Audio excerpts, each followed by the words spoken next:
महाराष्ट्र विधानसभेच्या निवडणुकांची तयारी जोरदार सुरू झाली आहे। सीट वाटप कशा पद्धतीने होईल, कुठल्या पक्षाला किती जागा मिळतील हा मुद्दा त्या प्रमाणात गौण आहे, पण नक्की कुठल्या भागामध्ये कुठला मुद्दा चालेल हा मुद्दा सगळ्यात जास्त चर्चेला येतोय।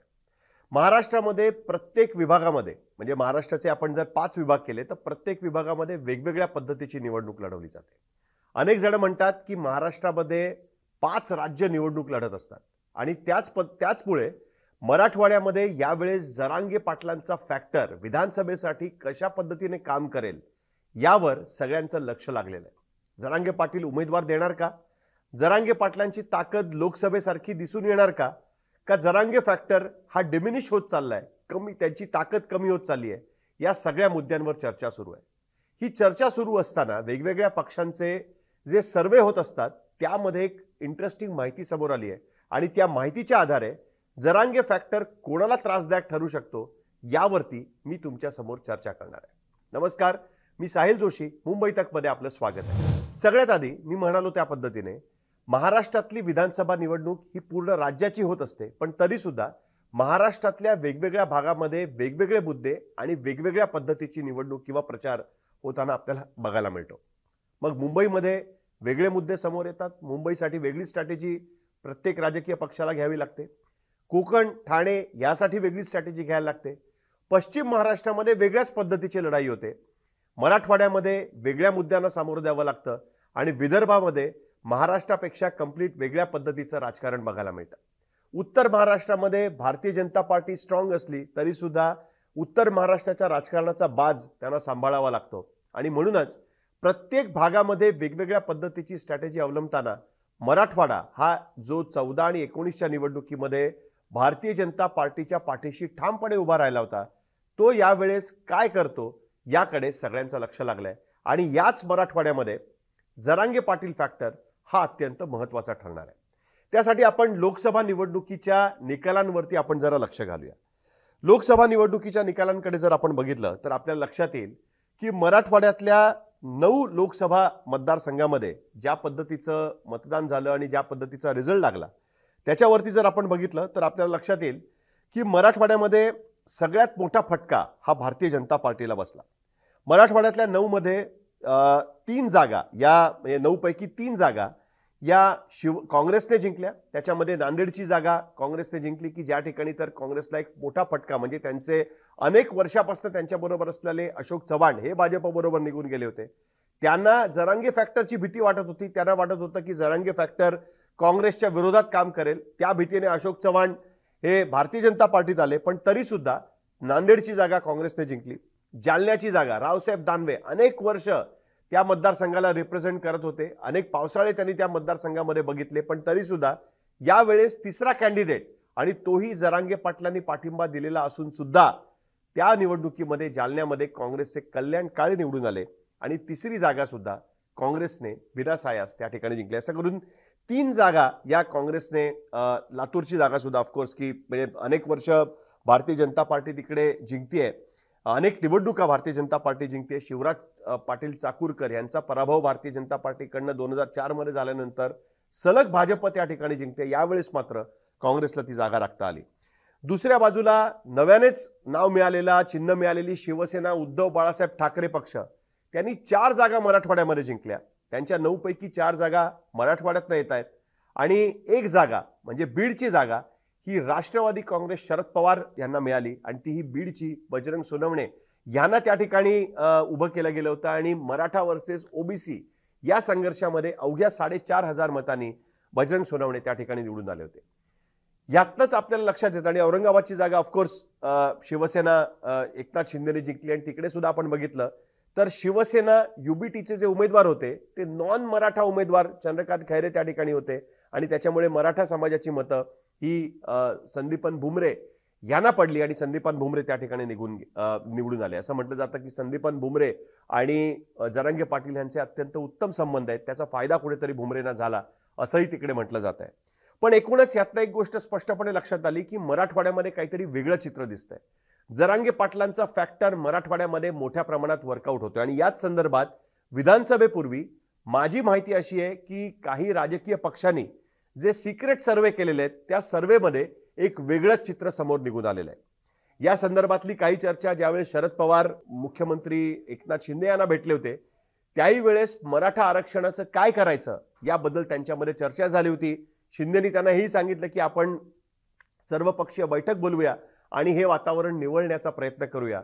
याचं कारण असं आहे की अनेक सर्व्हेमध्ये ही गोष्ट प्रकर्षाने दिसतीये की जरांगे पाटलांचे उमेदवार 9 लोकसभेच्या जागा 48 विधानसभेच्या जागा यामध्ये कमीत कमी 17 ते 18 मतदारसंघ असे आहेत की ज्यामध्ये जर जरांगे फॅक्टर वर्कआउट झाला किंवा जरांगे पाटलांकडनं उमेदवारी दिली गेली त्यांनी उमेदवार उभे केले तर त्यांना कमीत कमी 25 ते 28% मतं या विधानसभा क्षेत्रांमध्ये पडू शकतात। 28% विधानसभेच्या दृष्टीने एक अत्यंत मोठा फॅक्टर निर्माण होतो। 2 महत्त्वाच्या आघाड्यांचे उमेदवार, त्यात वंचितचा उमेदवार, त्यात MIMचा उमेदवार आणि 5वा जरांगे पाटलांचा उमेदवार, एखादा प्रबळ अपक्ष उमेदवार, यामध्ये जर एखाद्या उमेदवाराने 25% पेक्षा जास्त मतं घेतली तर थोड्या फरकाने का होईना पण तिकडे जरांगेंचा उमेदवार जिंकू शकतो।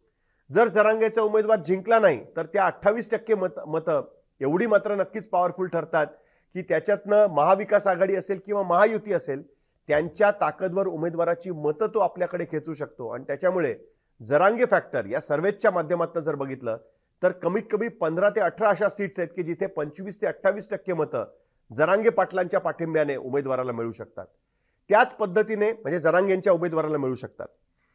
इतर 10 ते 15 मतदारसंघ असे आहेत की ज्या ठिकाणी जरांगे फॅक्टर किंवा जरांगेंचा उमेदवार याला 15 ते 17% मतं मिळू शकतात। हे सर्व्हेमध्ये दिसलेलं आहे। 15 ते 17% मतांमुळे गेल्या वेळेस वंचित बहुजन आघाडीच्या अनेक उमेदवारांना साधारणतः 15 ते 17%च्या घरामध्ये मतं ही मराठवाड्यातल्या काही मतदारसंघांमध्ये पडलेली होती, लोकसभेला सुद्धा पडलेली होती। त्यांचा ओव्हरऑल वोट पर्सेंटेज 4 ते 5%च्या घरात होता आणि 60%च्या घरामध्ये लोकसभेच्या वेळेस होतं। पण मराठवाड्यामधल्या काही मतदारसंघामध्ये ते प्रमाण 15 ते 25% पर्यंत जात होतं। त्याचा इम्पॅक्ट असा झाला की त्यावेळेस काँग्रेस NCPच्या उमेदवारांकडे वळणारे मतं ही वंचितकडे वळली आणि काही मोठ्या प्रमाणात मतं तिकडे वळली आणि भाजप शिवसेनेच्या उमेदवाराला कधी 48, 45, 50% मतं आणि काँग्रेस NCPच्या उमेदवाराला 35 ते 34% मतं पडली। हा जो 15%चा गॅप जो वंचित बहुजन आघाडीकडे वळला त्याचा इम्पॅक्ट हा काँग्रेस NCPच्या मतांवर झाला। त्या पर्स्पेक्टिव्हमधनं जर तुम्ही बघितलं तर तुमच्या लक्षात येईल की सर्व्हेमध्ये दाखवल्याप्रमाणे जरांगे पाटलांच्या उमेदवाराला 25 ते 28% मतं पडली तर या निवडणुकीमधलं प्रमाण कशा पद्धतीने बदलू शकतं। ज्या 48 मतदारसंघामध्ये 15 पेक्षा जास्त उमेदवार निवडून आणून भारतीय जनता पार्टीचा परफॉर्मन्स हा 100च्या पुढे जाऊ शकला होता त्याच ठिकाणी जरांगे पाटलांनी जर उद्या तिकडे कमाल करून दाखवली तर त्याचा इम्पॅक्ट हा भाजपच्या टॅलीवरती होऊ शकतो। आणि फक्त भाजपच्या टॅलीवर नाही तर महाविकास आघाडीचे उमेदवार म्हणजे बजरंग वानखडे असतील, बजरंग सोनवणे असतील की जे बीडमध्ये निवडून आले, बीडमधल्या काही विधानसभा मतदारसंघामध्ये जिथे OBC वर्सेस मराठा असा संघर्ष होऊ शकतो, नांदेडमधल्या काही विधानसभा मतदारसंघांमध्ये त्याच पद्धतीचा संघर्ष आपल्याला बघायला मिळू शकतो, औरंगाबाद जिल्ह्यातल्या काही मतदारसंघामध्ये आपल्याला संभाजीनगर जिल्ह्यामधल्या काही मतदारसंघामध्ये आपल्याला तो संघर्ष बघायला मिळू शकतो आणि जालन्यामध्ये सुद्धा अशा पद्धतीचा संघर्ष बघायला मिळू शकतो, उस्मानाबादमध्ये तो संघर्ष बघायला मिळू शकतो। त्या ठिकाणी जरांगे फॅक्टरने जर 25 ते 28% मतं काढली तर महाविकास आघाडीची मराठवाडा आणि विदर्भावरती डिपेंडंट बघायला मिळते त्यांच्या परफॉर्मन्सवरती सुद्धा त्याचा फरक पडू शकतो। आणि सगळ्यात महत्त्वाचं जर मल्टी कॉर्नर फाईटमध्ये जरांगेंच्या उमेदवाराने 25 ते 28% मतं मिळवून त्यांचेच उमेदवार जर 10-15 तिकडे निवडून येऊ शकले तर विधानसभा निवडणुकीनंतर कुठल्याही आघाडीला योग्य बहुमत न मिळालं तर जरांगेंच्या बरोबर असलेले आमदार हे काय कमाल घडवू शकतात याचा सुद्धा आपण विचार करायला हरकत नाही। जरांगेंची मागणी अजूनही ठाम आहे की OBC समाजातनं आम्हाला तुम्ही म्हणजे मराठा समाजाला आरक्षण द्या, कुणबी म्हणून मान्यता द्या आणि OBC समाजामध्ये आम्हाला आरक्षण द्या। ती मागणी कुठलाही राजकीय पक्ष मान्य करायला तयार नाहीये।